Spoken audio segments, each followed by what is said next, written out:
Hi everyone, this is Megha Parashar. Welcome to the channel EduFocus. आज की इस video में हम इंग्लिश की फर्स्ट फ्लाइट की बुक की सबसे पहली पोम पढ़ने वाले हैं जो कि रॉबर्ट फ्रॉस्ट ने लिखी है.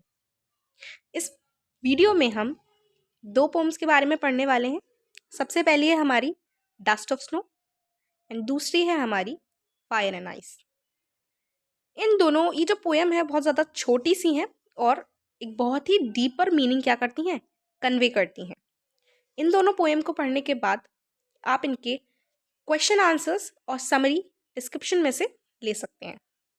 तो without wasting our time let's get started. Start करने से पहले मैं आपको ये बता देती हूँ इस पोएम में एक्चुअली बताया क्या गया है. ये जो रॉबर्ट फ्रॉस्ट की लिखी हुई पोएम है इसमें बताया गया है कि कैसे जो स्नो के पार्टिकल्स होते हैं वो क्या करते हैं, जो पोएट होते हैं वहाँ पे बैठे हुए होते हैं नीचे, जिस ट्री के नीचे वो बैठे हुए होते हैं वो एक हेमलॉक ट्री होता है. और जैसे ही वो डस्ट के मतलब स्नो के पार्टिकल्स उनके ऊपर गिरते हैं उनका मूड एकदम से चेंज हो जाता है. पहले वो सैड थे लेकिन किसी भी बात से वो सैड थे, अब क्या है वो हैप्पी हो गए हैं. तो यही बताना चाह रहे हैं और वो ये भी बता रहे हैं कि जितना भी दिन मैंने अपने रूट रिग्रेट में वेस्ट कर दिया है, अब वो क्या सोच रहे हैं कि जितना आधा तो बचा है उसको मैं क्या करूं, सेव कर लूं और यूटिलाइज कर लूं. आधा तो मैंने रिग्रेट में वेस्ट कर दिया. तो इस पोएम में हमसे पोएट यही कहना चाह रहे हैं. और जो हमारी दूसरी पोएम है वो भी एक छोटी सी बड़ी प्यारी सी पोएम है जो भी क्या करती है, एक डीपर मीनिंग को कन्वे करती है.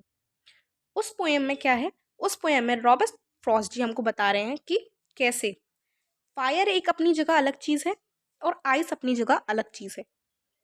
और ये दोनों क्या हैं, बहुत ही बेहतरीन, बहुत ही स्प्लेंडेड एलिमेंट्स हैं अगर बात करें वर्ल्ड को डिस्ट्रॉय करने की या फिर डैमेज या फिर पेरिश करने की. तो ये दोनों क्या है, बहुत ही ज़्यादा बढ़िया एलिमेंट है जो कि क्या कर सकते हैं, डैमेज कर सकते हैं. वैसे ये जो दो पोएम हैं वो सिम्बॉलिकली बहुत कुछ रिप्रेजेंट करती हैं. ये जो वर्ड्स मैंने इसमें यूज़ करे थे अभी आपको जिस्ट देते वक्त, उसमें मैंने हेमलॉक ट्री की बात करी थी जो कि सॉरोनेस को डिनोट करता है.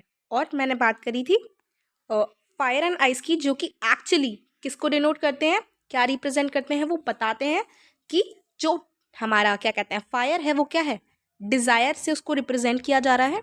और वहीं पे जो हमारी आइस है उसे कोल्डनेस या फिर हेटरेट, कंडेम, इन सारी चीज़ों से क्या करा जा रहा है, रिप्रेजेंट किया जा रहा है.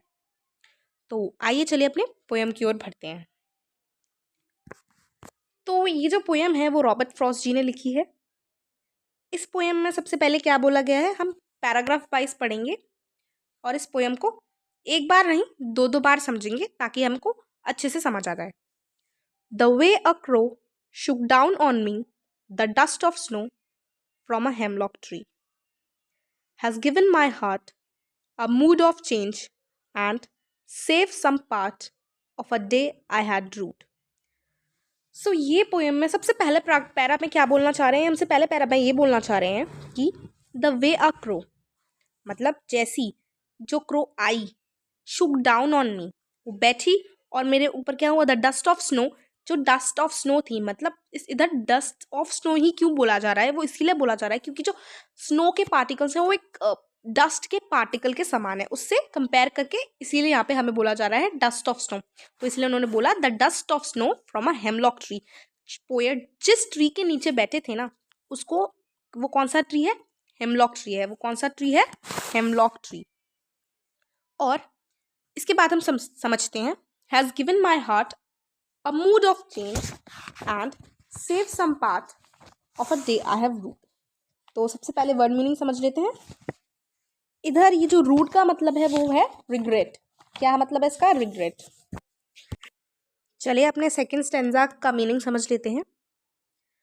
हैज़ गिवन माई हार्ट, अब ये जो डस्ट के जो पार्टिकल्स थे वो जैसे ही पोएट के ऊपर गिरे हेमलॉक ट्री में से, तो क्या हुआ, हैज़ गिवन माई हार्ट, मेरे हार्ट को एक change, a change of mood. क्या हुआ, मेरा मूड एकदम से चेंज हो गया. एंड सेव सम पार्ट, और कुछ वो हिस्सा बचा लिया ऑफ अ डे, उस दिन का जो कि मैंने रिग्रेट में वेस्ट कर दिया, उसके बाद वाला। समझ आई? अब हम इसका दोबारा मतलब समझ लेते हैं लाइन बाय लाइन।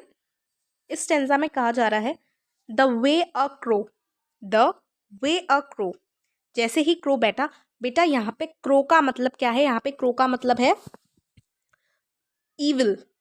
ईविल को ये डिनोट कर रहा है, ईविल को, और सॉरोफुलनेस को क्या कर रहा है? ये डिनोट कर रहा है। और वैसे ही हेमलॉक ट्री भी क्या डिनोट कर रहा है? सैडनेस। ये एक पॉइजनस ट्री होता है विथ स्मॉल वाइट फ्लावर्स, उस पर छोटे छोटे वाइट फ्लावर्स लगे रहते हैं। ठीक है।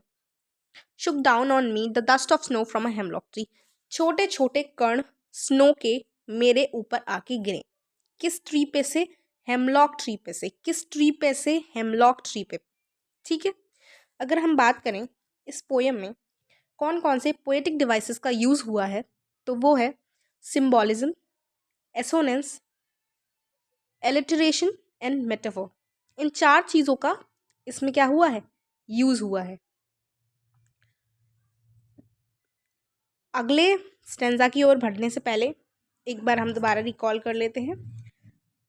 The way a crow Shuk down on me the dust of snow from a hemlock tree, the way a crow Shuk down on me a dust of snow from a hemlock tree. ठीक है, यहाँ तक कोई doubt नहीं होगा।